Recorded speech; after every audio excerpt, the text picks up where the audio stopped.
हिमाचल प्रदेश में भारी नुकसान जो है वो इस साल भी हुआ, 2023 में बहुत नुकसान हुआ।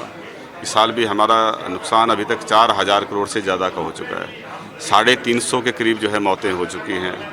और 23 में जब नुकसान हुआ था तो उसमें भी हमने जो पोस्ट डिजास्टर नीड असेसमेंट के आधार पे अपने क्लेम्स भारत सरकार के सामने फाइल किए थे, जो भारत सरकार के ही नॉर्म्स के तहत थे, वो लगभग 9,200 करोड़ के थे। लेकिन दुख इस बात का है कि 2023 से जुलाई 2025 तक उसकी स्वीकृति नहीं मिली।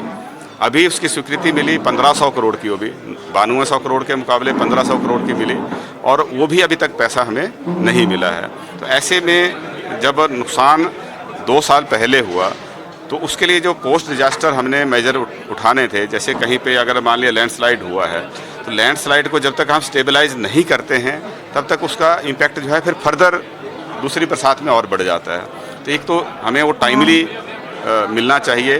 दूसरा हमारा इशू है कि जो नुकसान हमारा हो रहा है उसको कैसे मिनिमाइज किया जा सके, क्योंकि हिमाचल प्रदेश में जो ये फ्लैश फ्लड आ रहे हैं, जो हमारे ग्लेशियर जो हैं बड़ी स्पीड से पिघल रहे हैं, इसके पीछे सबसे बड़ा कारण है क्लाइमेटिक चेंजेस। और क्लाइमेटिक चेंजेस जो हैं कोई लोकल फैक्टर्स की वजह से नहीं आ रही हैं।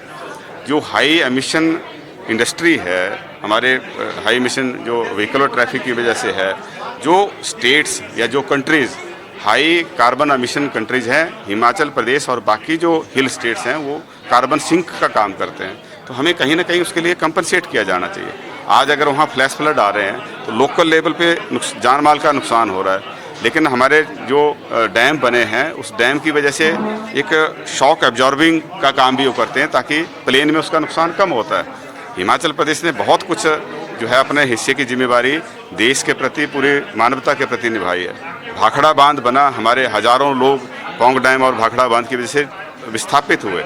आज तक भी सही मायने में पूरी तरह से उनकी सेटलमेंट नहीं हो पाई है। तो हमें भी कंपनसेट किया जाना चाहिए। सरकार से कोई मांग की है आप लोगों ने इससे? हमने पिछले जीएसटी काउंसिल की मीटिंग में भी रखा था कि जो इको सर्विसेज हम प्रोवाइड करते हैं उनका भी कहीं ना कहीं मेजरमेंट होनी चाहिए। इको सर्विसेज कोई छोटी बात थोड़ी है। आपका यहाँ पे स्मॉग सर्दियों में आता है, जैसे टेम्परेचर थोड़ा बढ़ता है वो कहाँ जाता है, उसका इम्पैक्ट कहाँ होता है? कहीं ना कहीं तो होता है, और हिल्स में होता है। इसलिए क्लाउड बर्स्ट होते हैं, इसलिए आपके ग्लेशियर पिघल रहे हैं। आज अगर हम अपने जंगलों को प्रोटेक्ट नहीं करेंगे, हमारे ग्लेशियर नहीं बचेंगे। ग्लेशियर नहीं बचेंगे, हमारी नदियाँ सूख जाएंगी। तो आप उसका अंदाज़ा लगा सकते हैं कि कितना नुकसान उससे होगा।